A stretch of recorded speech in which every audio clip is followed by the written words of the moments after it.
అంటే debut movie ఒక పెద్ద బ్యానర్ నుంచి వచ్చింది. సో అట్లా కాకపోయి ఉంటే మీ లైఫ్ ఎట్లుండేది అనుకుంటున్నారు? ఎందుకంటే మహానటి కావచ్చు, కల్కి కావచ్చు, అదే ఫస్ట్ మూవీనే ఒక పెద్ద బ్యానర్ నుంచి వచ్చింది కదా, అది కాకపోయి ఉంటే ఎట్లా? డెఫినెట్లీ అంటే I think the movie speaks for itself. ఆ టైంలో I don't think we were all thinking so much about banner. Even Priyanka స్వప్న కూడా వాళ్ళు literally their first feature film లానే తీసుకున్నారు.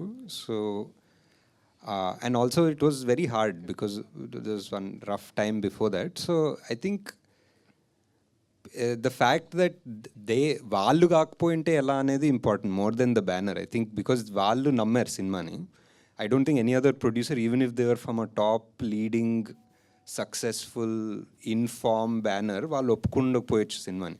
But these people who are not in form, who were sort of down at their first film, they chose it. If they didn't choose it, what would have happened to my career? I have no idea. ఏం చేసేవారు, but yeah.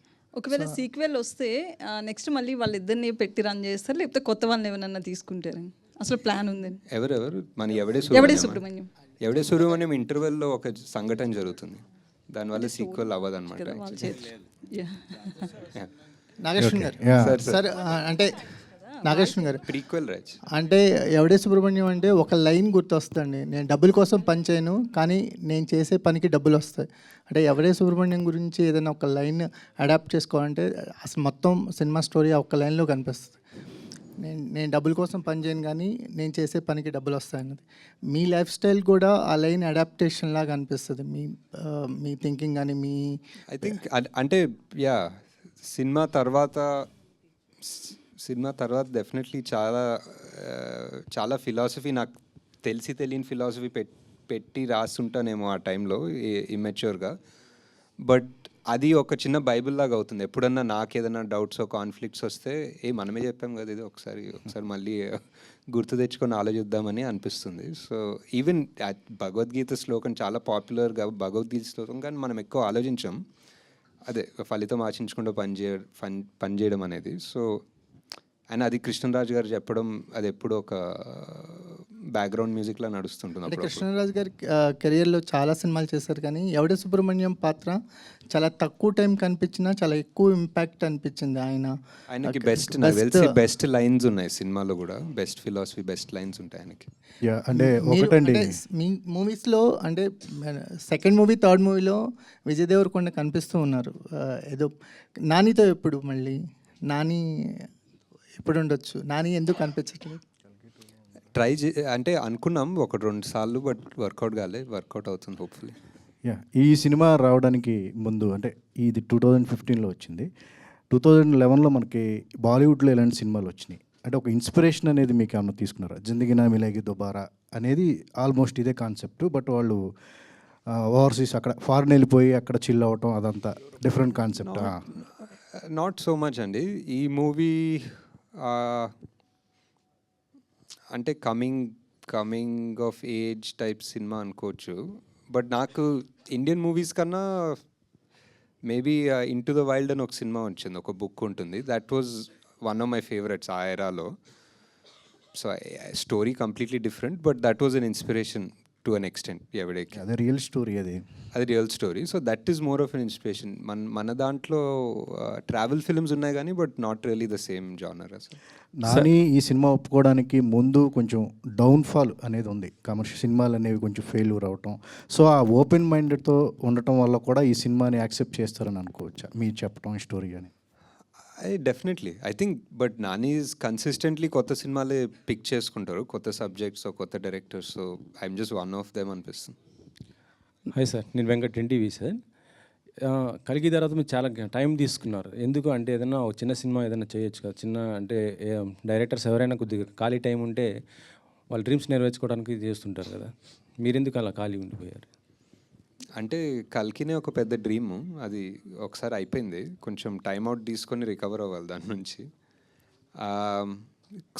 ఏదో scripts లాగా develop చేస్తున్నా, but ఇప్పుడు full fledged movie shoot చేసేంత time కూడా లేదేమో. So and also కల్కి 2 చాలా వర్క్ ఉంటుంది డెవలప్ చేయడానికి. ప్రొడ్యూసర్గా ఇప్పుడు అంటే జాతిరత్నాలు సక్సెస్ కొట్టారు, ఇప్పుడు జాతిరత్నాలు కూడా 2 చేస్తా అంటున్నా, అది కూడా ఎప్పుడు మరి అది కూడా డిలే అవుతుంది కదా సార్? యా దానికి ఏం డేట్ లేదు, దానికి జస్ట్ ఇంకా అది జస్ట్ అవ్వాలంతే. మన అయినప్పుడు అవుతుంది. మన ఇన్స్టాలో ఒక పోస్ట్ పెట్టారు, మన కర్మ అంటూ మళ్ళీ డిలీట్ చేశారు. ఏంటి, దేనిపైన ఎవరిపైన సార్ అది? నేనేం డిలీట్ చేయలేను, ఉంచారా? అలానే ఉంది. 1 hour తర్వాత 1 day తర్వాత పోతుంది అది. వన్ డే తర్వాత ఎందుకు సార్, అంటే అలా పెట్టడానికి కారణం ఏంటి? లేదు, అదేదో ఒక 400 ఎకరాలు తీస్తున్నారంటే ఇంకా మన కర్మ ఏం చేస్తాం అంటున్నా అంతే. అంటే ఇది గవర్నమెంట్కి చేస్తున్నా అంటే దానిపైన మీరు ఏం చెప్పాలనుకున్నా చెప్పండి. ఆ 400 ఎకరాలు సేవ్ చేస్తే మీకే, మీ ఇష్టం, మీకు ఏదైనా చెప్తాను. అంటే గవర్నమెంట్ మీకు ఏదైనా ఏం కోర్టు కావాలంటే అది ఇస్తాను. అంటే గవర్నమెంట్ ఏదైనా సరే ల్యాండ్స్ ఇలా సెలెక్ట్ చేస్తుందంటే ఏదో డెవలప్మెంట్ కోసమే కదా చేసేది.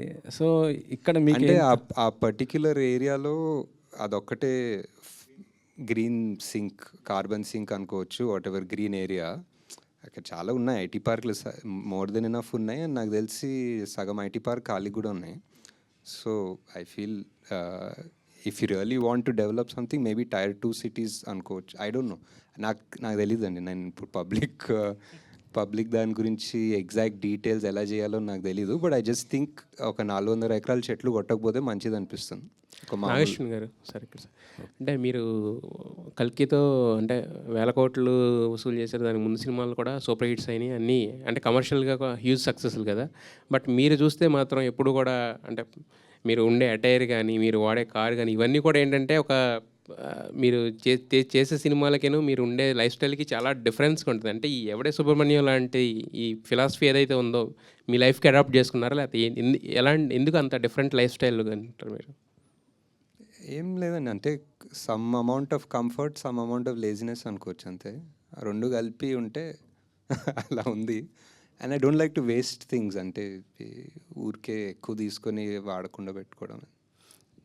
ఇందాక మేకింగ్ వీడియోలో కూడా అక్కడ ప్రియాంక గారు చెప్తున్నారు 3 days అసలు కెమెరానే తీయలేదు మేము అని చెప్పేసి. అంటే ఇలాంటి అంటే డిఫికల్ట్ స్క్రిప్ట్ ఫస్ట్ సినిమాకే రాసుకోవడం అనేది కొంచెం అంటే కొంచెం హార్డ్ జాబ్ కదా. సో అనుకుని రాసుకున్నారా లేదంటే? లేదు, డెఫినెట్లీ అనుకునే రాసుకున్నాము. అండ్ అదే చెప్తున్నా కదా, ఒక చిన్న సైజ్ ఇమ్మెచ్యూరిటీ లేకపోతే అలాంటి సినిమా తీయలేమంటున్నాను. ఇట్ వాజ్ బికాస్ ప్రాక్టికల్గా కూర్చొని అందరూ ఒక ఎంబీఏలు కూర్చొని ఒక ప్లాన్ వేస్తే this won't be possible, especially మేము చేసిన బడ్జెట్కి. సార్ నాగి గారు, ఎస్ సార్. ఈ 10 years చాలా మారాయి. మీరు అప్పుడు ఫస్ట్ మూవీ డైరెక్టర్, ఇప్పుడు కల్కి లాంటి పెద్ద ప్రాజెక్ట్ డైరెక్టర్. మీరు ఈ 10 years ఎంత ఎదిగినా మీరు సక్సెస్ఫుల్ డైరెక్టర్, ఒక స్టార్ డైరెక్టర్ అయినా కానీ ఇంకా మీరు ఆ సింప్లిసిటీ ఇంతకుముందు అడిగినట్టు ఆ సింప్లిసిటీ ఎట్లా కంటిన్యూ చేయగలుగుతారు? అన్నారు, నేను అదే లేజినెస్ మీట్స్ కంఫర్ట్ అని చెప్పాను. బట్ నెక్స్ట్ టైం నుంచి ఐ థాట్ ఐ వేర్ ఏదో ఒక కళ్ళజోడు వేసుకొని వస్తాను అనుకుంటాను, ఒక షేడ్స్ వేసుకొని వస్తే కొంచెం. అలాగండి, ఫస్ట్ మూవీలో కృష్ణరాజు గారు యాక్ట్ చేశారు, ప్రభాస్ గారు. ఇద్దరి మధ్యలో మీరు చూసిన సిమిలారిటీస్ ఏంటి, బెస్ట్ క్వాలిటీస్ ఏంటి? చాలా, అంటే కృష్ణరాజు గారు వాజ్ ఆల్మోస్ట్ లైక్ ఒక టీచర్ ఫిగర్ లాగా నాకు ఫస్ట్ సినిమా. సో ఆయన కథ చెప్పాలని వెళ్ళినా, ఆయన కాస్ట్యూమ్ ట్రయల్స్ దగ్గరికి వెళ్ళినా, లిటరలీ ఇంకా నేను పెద్ద చెప్పేదేం లేదు, ఒకటేదో చెప్పి ఆయన ఎక్స్పీరియన్స్ నుంచి ఇలా ఉంటే బాగుంటుంది, అలా ఆ సినిమాలో అలా చేశాను, ఇలా చేస్తే బాగుంటుందని ఆయన లుక్ ఆయనే డిజైన్ చేసుకున్నారు. అండ్ సో సిమిలారిటీస్ అంటే ప్రభాస్ గారితో మోర్ ఫ్రెండ్లీ ఉండే. సో వేరే ఈక్వేషన్, ఆల్మోస్ట్ ఈయన ఒక ఫాదర్ ఫిగర్ జోన్లో ఉండే. బట్ వన్ సిమిలారిటీ ఏంటంటే 2 రోజులు షూట్ చేసాం అనుకుంటా సార్ తోటి, అండ్ 2 రోజులు ఆయన యూనిట్కి ఫుడ్ పెట్టారు బేసిక్లీ. సో అది చాలా సిమిలర్ ఏమో. అలాగండి, కృష్ణరాజు గారికి ఉన్న ఇమేజ్ వేరు, రెబల్ స్టార్ ఆయన ఇమేజ్ వేరు. ఆ ఇమేజ్ ఉన్న ఆయన్ని మీరు అలాంటి శాంత స్వరూపంలో అలాంటి క్యారెక్టర్కి ప్రత్యేకంగా ఆయన్నే తీసుకోవటమే తెలీదండి. అంటే అప్పుడు చాలా అనిపించింది ఆయన ఉంటే బాగుంటుందని. ఆయన ఒక సినిమా చేశారు, అవతారం అని ఒక సినిమా చేశారు, దాంట్లో ఒక లుక్ ఉంటుంది, అది బాగుండే అనిపించింది. అండ్ ఆయన ఎందుకో ఒక పెద్ద మనిషి ఇలాంటి మాటలు చెప్పాలంటే ఎవరికో ఒక అర్హత ఉండాలి, ఎందుకో ఆయనకు ఉంది అనిపించింది ఆ టైంలో. Sir all the best sir. 3650 రోజులు అయితే మా కళ్ళ ముందు మేము రాజమౌళి గారిని, సుకుమార్ గారిని, బోయపాటి సింగ్ గారిని వీళ్ళందరినీ చూస్తున్నప్పుడు వీళ్ళు పెద్ద డైరెక్టర్స్ అనే ఒక స్టాంప్తోనే వచ్చారు, అలానే స్టార్ట్ అయ్యారు. కానీ మిమ్మల్ని చూసినప్పుడు ఎప్పుడు కూడా మాకు అలా అనిపించలేదు. బట్ మీరు ఇప్పుడు ఆ రేంజ్ ఆఫ్ డైరెక్టర్స్లోనే ఉన్నారు. నిజంగా ఎదగటం అంటే ఈ రేంజ్ ఎదగటం అనేది మిమ్మల్ని చూస్తే అర్థమవుతుంది సార్. మేమంటే మిమ్మల్ని చూసినప్పుడు అయితే మాత్రం పర్టికులర్గా మొన్ననే కదా జరిగింది ఎవడే సుబ్రహ్మణ్యం అనే ఫీలింగ్ మా అందరికి ఉంది. అంటే మేము ఇక్కడ ప్రెస్ మీట్లకు వచ్చి చూసాం కాబట్టి. నెక్స్ట్ ప్రెస్ మీట్ కళ్ళజోడు డెఫినెట్. లేదు, ఇప్పుడు తీస్తే కనుక ఎవడే సుబ్రహ్మణ్యంకి ఏ రేంజ్ బడ్జెట్ ఉంటుంది సార్? నాకు తెలిసి ఇది వైజయంతి మూవీస్ కాదు, స్వప్న సినిమానే ఫస్ట్ నుంచి కూడా. ఆ తర్వాత మీరు వైజయంతికి వెళ్ళిపోయారు, అంటే ఇంక మీరు కెపాసిటీ, మీ క్యాపబిలిటీ తెలిసిపోయి దత్ గారు మిమ్మల్ని అక్కడికి తీసుకెళ్ళిపోయారు మహానటి అండ్ కల్కి దగ్గరికి. ఫస్ట్ అయితే ఇది చాలా లో బడ్జెట్లోనే చేసుకున్నారు కదా సార్. ఇప్పుడైతే ఆ బడ్జెట్ ఏ రేంజ్కి వెళ్తుంది? అంటే ఇప్పుడు ఆల్రెడీ